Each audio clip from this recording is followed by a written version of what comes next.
Alors, suite et fin déjà de la deuxième journée de la Coupe d'Afrique des Nations. On en parle avec vous, Salah Eddine Gakou, et votre invité, Freddy Koula, journaliste gabonais. Bonsoir à vous. On s'intéresse d'abord au groupe E avec le choc entre l'Algérie et le Burkina Faso. Avec la victoire des Fennecs, 1-0 grâce à un but de Riyad Mahrez. L'Algérie qui se qualifie pour les huitièmes de finale et c'est une première depuis 2019. Oui. Et dans l'autre match du groupe, la Guinée équatoriale a été piégée par le Soudan. Victoire 1-0 des crocodiles du Nil et la Guinée équatoriale qui a été piégée par les Soudanais. L'Algérie, on voit en tête de ce groupe. Freddy, les Algériens, 2 matchs, 2 victoires. Est-ce qu'on peut dire que leur statut change maintenant avec ces 2 victoires en 2 matchs et cette qualification? Ce sont surtout des Fennecs qui ressuscitent. Souvenez-vous, la dernière fois qu'ils étaient qualifiés en phase directe, c'était quand ils avaient gagné cette Coupe d'Afrique des Nations avec une épopée incroyable et il y avait une hype autour de cette équipe-là. Et puis après, disparition totale, on avait l'impression qu'ils étaient désintégrés. Et aujourd'hui, ils sont en train de renaître de leur cendre. Et le symbole, c'est évidemment de revoir Riyad Mahrez au sommet de son art avec un pied gauche incroyable. Déjà 3 buts dans la compétition. C'est en tout cas une très très bonne nouvelle pour les Fennecs qui ont une cote de popularité incroyable au Maroc. Et évidemment, sur le terrain, ça s'est vu contre le Burkina Faso. Il est vrai qu'il y a eu quelques décisions litigieuses qui ont frustré nos amis burkinabés. Il y a un vrai défi physique dans ce match-là. Oui, c'était extrêmement tendu. C'était un vrai bon match. Et physiquement, ils ont tenu les Burkinabés et surtout les Algériens ont imposé aussi un bon tempo. À la fin, quand même, je le répète, il y a eu des décisions litigieuses qui commencent à faire beaucoup, notamment pour des équipes qui considèrent qu'ils sont peu privilégiés face aux équipes du Maghreb, mais tout ça, ça reste sur le terrain. Bertrand Traoré a fait un petit coup de gueule, mais à la fin, ça a été un très très beau match et en tout cas une qualification méritée pour les Algériens. Mérité. Donc vous estimez qu'ils ont été quand même convaincants? Oui, ils ont plutôt été convaincants parce que sur le premier match, ils ont été plutôt convaincants. Je pense qu'ils ont inscrit de très beaux buts. Et puis sur ce match-là, c'était une vraie bonne adversité. Ils tombaient contre une équipe du Burkina qui est extrêmement cohérente d'ailleurs. Le Burkina qui fait un formidable travail depuis plusieurs années en termes de formation. Il y a peu de moyens au Burkina, notamment pour développer le football. Ce n'est pas des pays où il y a énormément d'argent dans le foot, mais il y a surtout une vraie culture de la formation. Et aujourd'hui, on voit, malgré la défaite du Burkina aujourd'hui, qu'il y a une vraie structuration et surtout un entraîneur local qui essaie d'apporter de la fraîcheur, de la jeunesse dans cette équipe-là et on espère qu'ils passeront. On passe à l'autre match du groupe. La Guinée équatoriale a été piégée par le Soudan. C'est ça, avec la victoire du Soudan 1-0 face à la Guinée équatoriale. C'est l'autre match du groupe de l'Algérie. On a le groupe F maintenant qui nous intéresse également. Oui, avec la journée. Avec la journée et la surprise, la victoire du Mozambique face au Gabon. Défaite 3-2 des Panthères du Gabon. C'est la première victoire de l'histoire pour les Mozambicains. Freddy, je me tourne vers vous. Gabon, 2 matchs, 2 défaites. Que s'est-il passé? Que se passe-t-il? Déjà, félicitations au Mamba du Mozambique parce que ça a été franchement du très très beau football.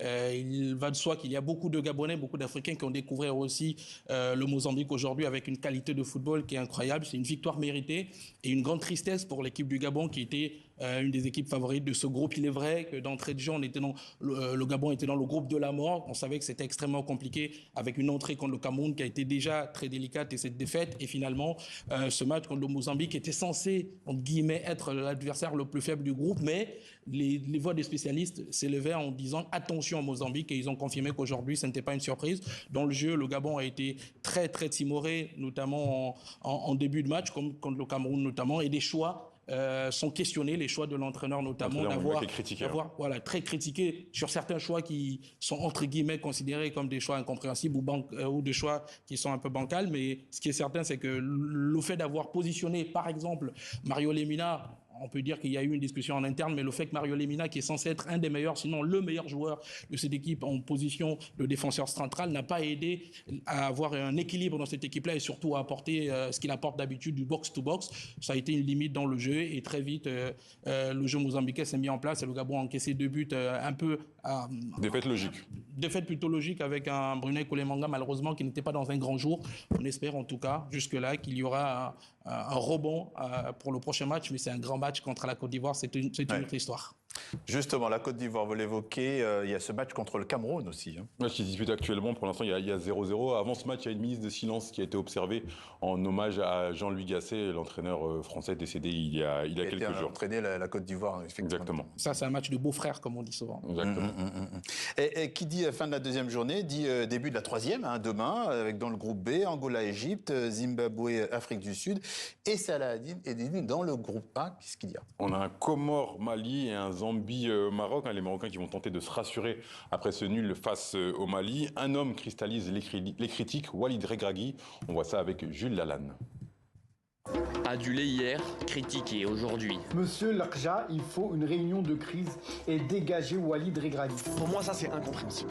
Ça c'est incompréhensible. Faites comme la Côte d'Ivoire et virez-moi le tout de suite.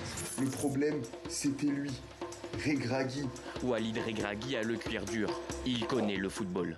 Après le match nul de ces Lions de l'Atlas contre le Mali, il ne s'attendait pas à autre chose. Je reste très calme parce que je connais l'environnement marocain. Et moi, en tant que coach, je l'accepte. Ça ne m'empêche pas de dormir. Et quand ils nous critiquent, ils nous aident aussi. On accepte. C'est le game, comme je dis. Et on est dans le game. Le jeu, il en était le maître. Son bilan des 2 dernières années parle pour lui. 19 victoires de rang avant le match nul face au Mali. Mais depuis le début de la compétition, la machine semble s'être légèrement grippée. Alors pourquoi? L'une des explications pourrait être dans le type d'équipe affrontée. Malgré la grande série de victoires, il y a toujours eu ces débats. Comment transformer une équipe qui était très à l'aise sans ballon, on l'a vu en Coupe du Monde, très à l'aise dans la projection vers l'avant et un bloc dense, en équipe qui fait le jeu. Et ça, c'est un problème qui ne s'est jamais arrêté d'être posé à Regragui. Depuis l'exploit lors de la Coupe du Monde 2022, le technicien marocain et son groupe sont entrés dans une autre dimension. Alors cette CAN à domicile, à 6 mois de la prochaine Coupe du Monde en juin prochain, c'est peut-être trop de pression. Les attentes sont devenues beaucoup plus grandes depuis cette qualification à la en demi-finale de la Coupe du Monde 2022. Ça a eu un impact sur le comportement de Walid Regragui avec les journalistes, avec peut-être les médias. Du soutien devant les médias, c'est certainement ce qu'il était venu chercher en conférence de presse, alors que le dernier match de groupe se profile face à la Zambie.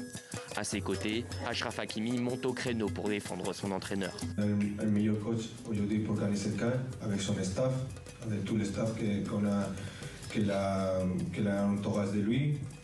Moi et toute l'équipe, comme on a dit, on a un objectif ensemble, on est unis. La bonne nouvelle, c'est que Walid Regragui pourra compter lundi soir sur Achraf Hakimi, blessé depuis plusieurs semaines.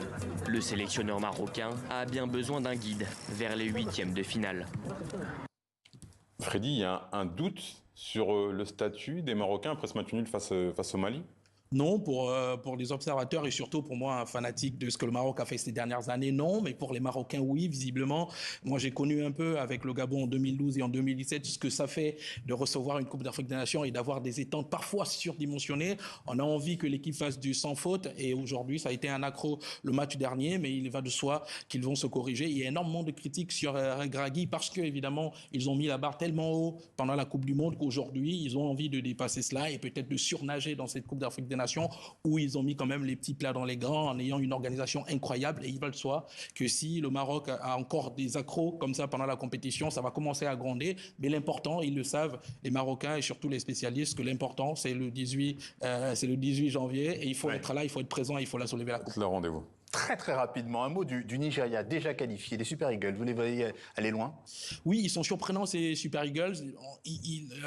Pendant les éliminatoires, ils ronronnent un tout petit peu. On a l'impression que l'équipe est disséquée. On a une fédération qui est souvent problématique. Il y a des problèmes en interne. À chaque fois qu'ils arrivent à la CAN, ils sont souvent dans le bon carreau, dans le bon tempo. Et on a vu là, maintenant qu'on commence à retrouver un peu Lookman, parce que sur les derniers matchs, en éliminatoire notamment, il y avait un peu Osimhen qui se débrouillait tout seul devant. Maintenant que Lookman, qui avait des problèmes en club, a retrouvé un peu de la verve et il commence à redevenir très bon, ça va devenir un sérieux prétendant au titre et surtout qu'ils avaient été déjà pas mal pendant la CAN dernière, même s'ils ont perdu Trust et Kong derrière. Il reste aussi Olaïna qui n'est pas présent dans cette équipe-là. Il reste quand même une équipe extrêmement dangereuse et surtout offensivement, c'est, je pense, la meilleure équipe de cette compétition. Eh bien, on suivra ça avec... devant, c'est très fort. On suivra ça avec attention. Merci Freddy Koula, merci Salah Eddine. Merci Patrice.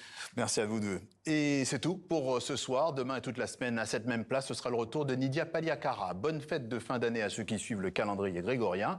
Merci et à l'année prochaine.